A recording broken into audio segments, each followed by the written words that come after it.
hand in hand. My wife doesn't mind. Like, what do you have in mind? So let's do a session for February's Black History Month about Israel and Africa from a personal perspective. Oh, really? What do you want me to say? Mary asked. You know what? I'll do half an hour about Kenya, because I was there, and you do half an hour about Israel. Oh, what will I say? Oh, don't worry. I'll come to your office. I'll brief you. I'll give you all of the CDs. But you know what to say.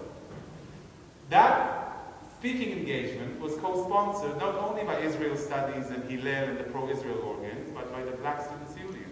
They tried to retract at the last minute, but their logo was already there, so it happened.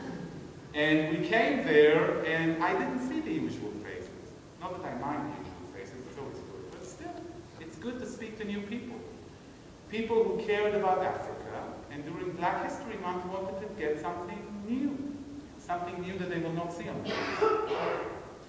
And after 60 minutes of presenting Israel and Kenya, I got the question from an Eritrean refugee who lived and studied at UCLA and sat at the end of the hall and raised a hand and said, Shahar, you seem to be a great propagandist for the Zionist regime.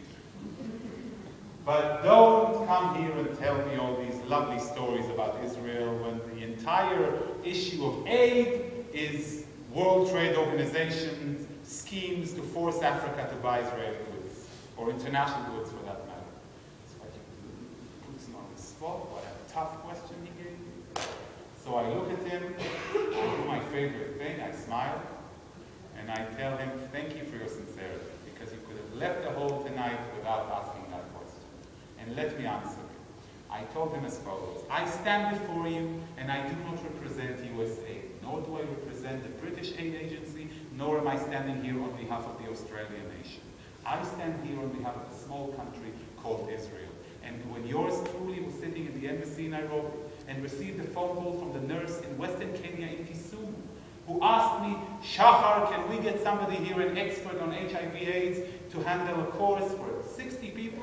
I didn't rush to my cabinet to look at how Kenya votes in the UN. I didn't call the ministry and say, could we politically send an expert on HIV/AIDS? For I didn't. Because being an Israeli and where it's needed is a people-to-people diplomacy.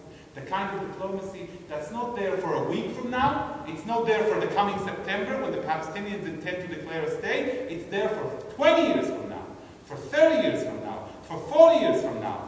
When I welcome the guests at the Israeli Independence Reception, and I'm hosting the father, a Mashav trainee who came to Israel in *63, and he's now 80-something and made a promise to come and say thank you to Israel for what they did for him in '63. So in 2005, I welcomed him to the reception hall. Later on to find out that another son of another Mashav trainee was appointed as the foreign minister of Kenya. So guess who didn't mind seeing me every once in a while? People-to-people diplomacy. Sometimes it may take a decade, sometimes 4. But this holds the key for the future. For when I look beyond the borders, when I look beyond the fence, when I look beyond Israel, and I see our neighbors, I think education, education, education. For if we do not educate our neighbors and educate ourselves to peace, no peace will survive. Our one lesson from the Oslo Accords, the public says, the Israeli public says, no more piece of paper. No more auspicious ceremonies on the White House lawn with the American president, the Palestinian leader, the European witnesses, while buses explode on the streets. No more. Now, we are turning the events. Peace will come bottom up. Are we able to make a difference in their lives so that they don't have to watch suicidal Mickey Mouse on the morning show? Are we able to ask the right questions as an international community? Are we focused on the right things? Have we mentioned incitement on the other side? The same incitement that educated the killers of the children in Itamar. The same incitement that will prevent peace from lasting in 20 years from now. I grew up in the light or shadow of the Oslo Accords. I remember euphoria. I remember the hope. I remember the smiles and the tears. I remember the terror acts, and I remember an interview given by a Palestinian child, I believe he was 10 or 12, to an Israeli news show. And the interviewer asked him, so what do you think? What lies ahead? So he says, I shall march onto Jerusalem stepping on the corpses of the Jews to reclaim my capital. And I ask myself, 16 years since that interview, has that child carried a weapon against Israel or the Jews? Where have we failed in the Oslo Accords that brought us to where we are today? And what can we learn from that failure? From not going to dance to the music of history without looking into the future and creating a new path. This is my obligation as a future generation. And that hope is there. And again, as an Israeli, I will also ask myself, what happened that now it's become fashionable for the Palestinians not to negotiate with Israel? What have we done that caused them not to take, as Prime Minister Netanyahu said a few weeks ago to Piers Morgan on CNN, Abu Mazen would rather fly to Argentina, Chile, and Colombia to seek their support for Palestinian independence rather than to take a 45-minute drive to Jerusalem. Or, as the Prime Minister said, I will go to him and negotiate peace.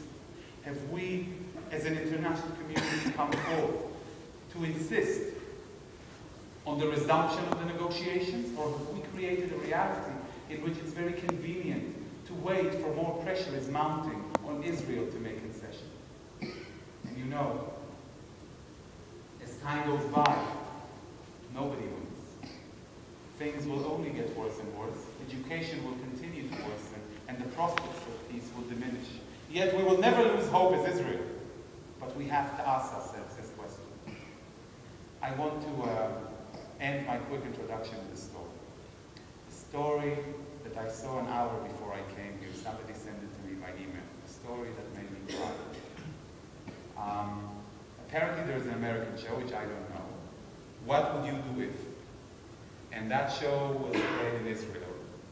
And on that show, they had two actors in Hulon, a town in the center of Israel.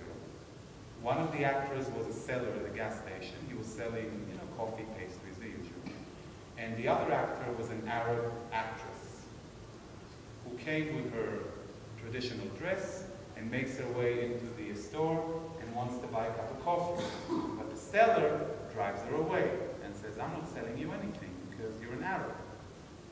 And what they wanted to test was the reactions of the Israelis who came into the store. And incredible.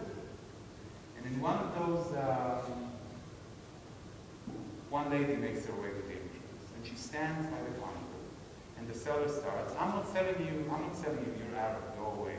So the Arab actress, turns to the Israeli lady who's standing by the counter and says, what do you think about this? What do you think about this?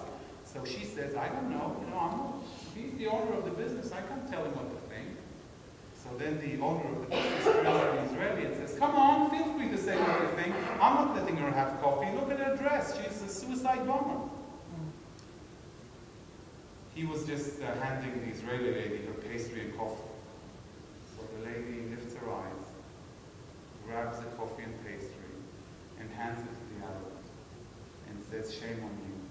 Shame on you, for my country stands for democracy, patience, and understanding. And she leaves the store and starts crying outside. So the host of the show runs to her and says, what happened? She said, I couldn't see this. I couldn't see the way he treated her just because she was different. We suffer this all over the world. We cannot do this in our country. It's shameful. And, it gave me the chills, still does, to see this and then go to campuses where Israel is being defamed as an apartheid state, when Israel is being described as the new Satan, when Israel is being described as a demon, when the Swedish paper Aftonbladet says that we harvest the blood of Palestinians as if it's the 19th century libels of blood before Passover. My people, my people. I have to tell you that most of the Israelis, about 60%, stood up for the Arab lady. On one part of the scene, about 35 said nothing or were very timid and left, and only about 5% actually supported them. In the opening scene, they showed two your ordinary Israelis, not very sophisticated Israelis, truck drivers, and they stand there and the Arab lady comes in, and the driver, the seller, tells her what he tells her, and then they look at him and say, Ich